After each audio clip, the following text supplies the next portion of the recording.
Nerve to do that. I don't have Nerve installed anymore. I gotta still install everything. But then you have kind of that, and then you have that, and they're different kicks. You can even bend this up more, and then you have more of a Benny Benassi type thing.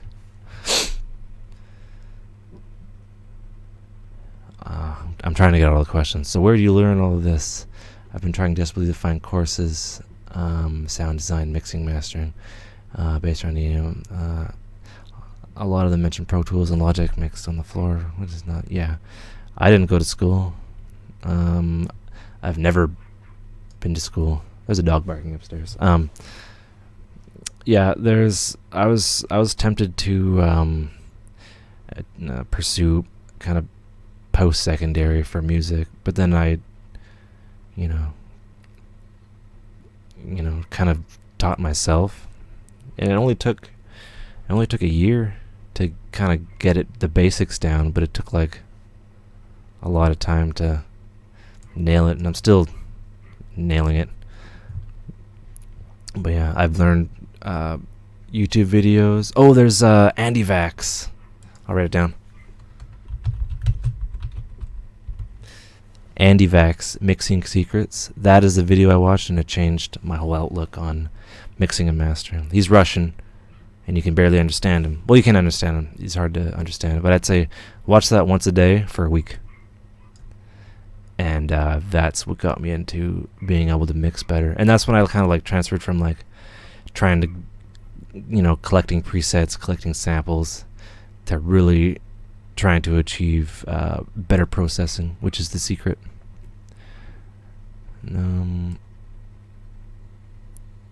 How to add more snap on it. Use snap from a different kick. You could also, take this and then just kind of clip it and boost it. And, right.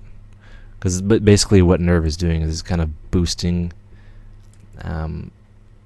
the beginning part and then fading it back in to the rest of it. And it's pretty fun. So yeah, you basically look at any kick, and there's always like this one little part that's evil, right? And you can boost it at will compared to this, right?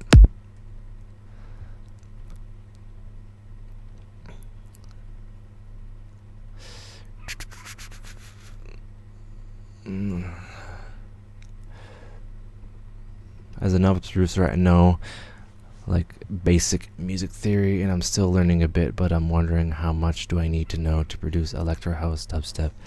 How much do you need to know? I don't know how to answer how much do I need to know, but I would definitely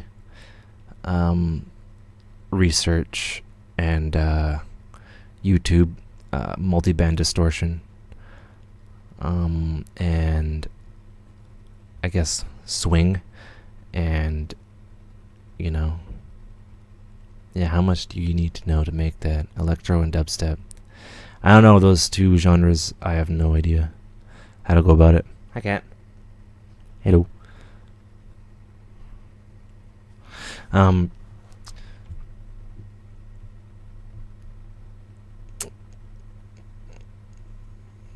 Yeah. You talk to anyone, any like of the idols you kind of look up to, and they'll say, yeah, they never went to school. I only know one, and that's Walt Jensen, but he went to like mastering school in the Netherlands or whatnot, so he knows his shit, and I guess that helped him. But it's more of a, it's the trick is to do things your own way, and to like develop your own sound, and try, instead of trying to like emulate other people. And I don't mean that in a mean way, but like if that was the case, everyone, well, a lot of these producers, they do copy each other, and it's a sad thing to see. But yeah, I would just try to develop your own sound, You know, like what would happen to Justice if they tried to copy everyone or sound like so? You know what I mean? And it's kind of a trap, and it's discouraging. It's like where you try to go after, you know, the flavor of the week. And I don't mean this in a mean way. I'm not trying to be a dick. But if you like the music, try to take it into your own hands and kind of push it into a new direction. You know what I mean? Like we're in a time where like genres don't really mean anything. Yeah, I did move over to Twitch. Okay. I feel my kicks are muddied on how much EQ or whatever, and it sounds shitty. Depending on your monitors, depending on the samples you're using. The Vengeance ones, the kicks all sound incredible. And yeah, generally my rule is you cut at the 200 hertz range. If there's muddiness by themselves, then that's bad. If there's muddiness with everything else, the whole track, when you know, like if the kick is muddy with like all other tracks, you need to do some high passing and side chaining and kind of clean up the mix quite a bit around your kick. Kicks sound like wood. They sound like wood. Pitch them down.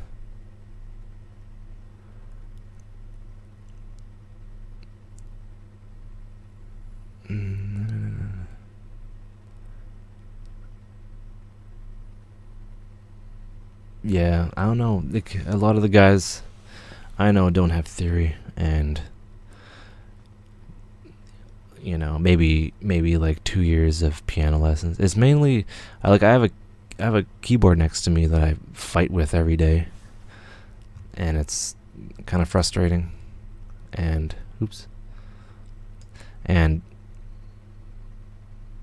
yeah, I guess if you have like experience in like post-secondary with music, use it as a toolkit and kind of go after it.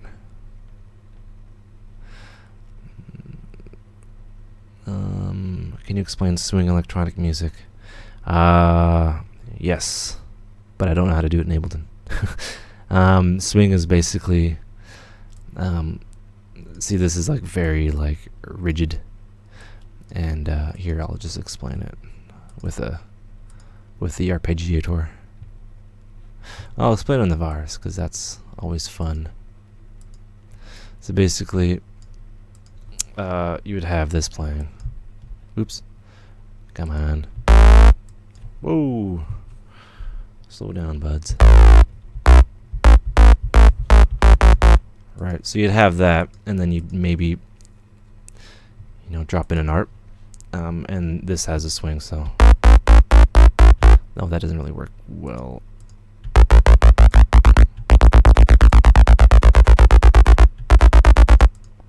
The hell? Are we not swinging correctly?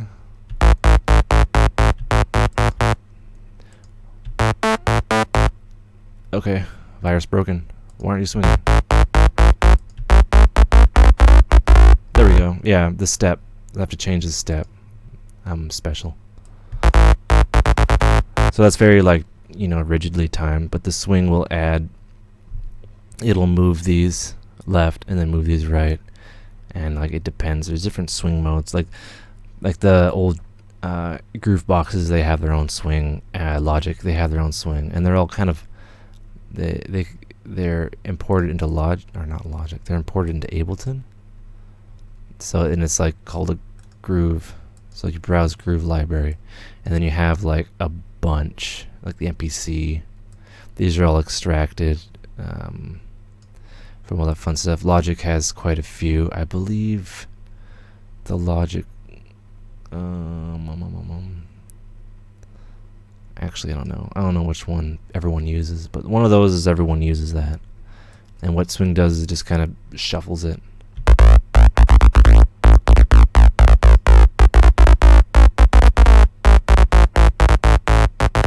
Right, so. Right, you hear it now. Right, so that's a swing, essentially. Off. Swing. Then you can have it more extreme. where it like completely like clashes with itself. Hope I explained that. And yeah, and it's a mixture of like swing and no swing in a track that makes it sound okay. I don't know. No. Yeah, a lot of YouTube tutorials do teach weird habits, especially the one that tells you to have 7 decibels of gain reduction, or whatever it is. I use Visions Kicks. Jamo Studio monitors. I use KRK8s, which actually do suck. But I've used them for so long, and I know them so well, and I know what they respond to, and I listen to all my music on them. I played World of Warcraft on them, everything, so I know them. My ears and them talk greatly. Yeah, I would get, KRKs are still good. I'd get, KRKs, or what else is there? Maybe even like Beringer Truths or something. Don't listen to what people say. Like, those sucks and whatever. And they do have too much bass when you have them against a wall, which is weird. Just because of how they're shaped, they're all boxy and shit. Yeah, if you're playing the guitar, Ableton Push, it's basically the same thing as a guitar. Like the way the fingerings are, it matches. So I would get Push if I were you, when it becomes available. When did you quit playing WoW? I quit playing WoW 2010, maybe. I always thought characters were better. I've seen them in studios. Yeah, that's because they're everywhere and they're accessible. And when they first started out, they bought them, and then they've tried other ones, and they realized that they're too used to the KRK kind of response that they still use them. A lot of studios still use them too. They're good. They're actually really good. Like, you just have to like use them, basically. They're basically Dance Music's NS10s. How long do you typically compose or mix before you give your ears a break to recover? Never, because I mix very, very quietly. Very, very quietly. If you mix quietly, then your ears don't get tired. Your brain does, and you start to get lazy, then you gotta take a break. But typically I don't need to break. And producing with headphones is a good way to give yourself ear fatigue. Because your ear, your ear, you know how it's like, how it's shaped? It's its own comb filter. And when like sound is being like jetted into your ear, your ear hears things differently, instead of like outside sounds naturally filtering. And if you notice you're mixing on headphones, your ears start to like close up with like low sounds. How do I plan out an EP? Is it over a couple months, doing a track every couple days? Typically it depends on the style. Like, what I do is I just make music relentlessly, and then I'll name it like tech house, and then give it a name or whatnot, and then I'll just move it along, and I'll put it into its own folder, and then I'll put the EP together as the genre matches. I'm a little bit different because I make lots of music.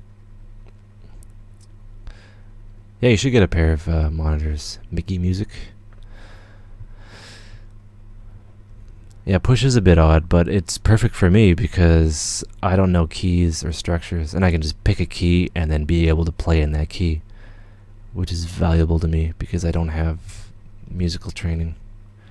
But then I can improvise and just play an F major and not have to know the fingerings, kind of like, and then, yeah. Yeah, check out that video. They explain swing better, especially since Ableton Swing is kind of nasty. How quiet specifically? I mix quieter than I'm talking right now. Very, very quiet. Like well, on my Motu, I'd always have it like, you know, like, you know,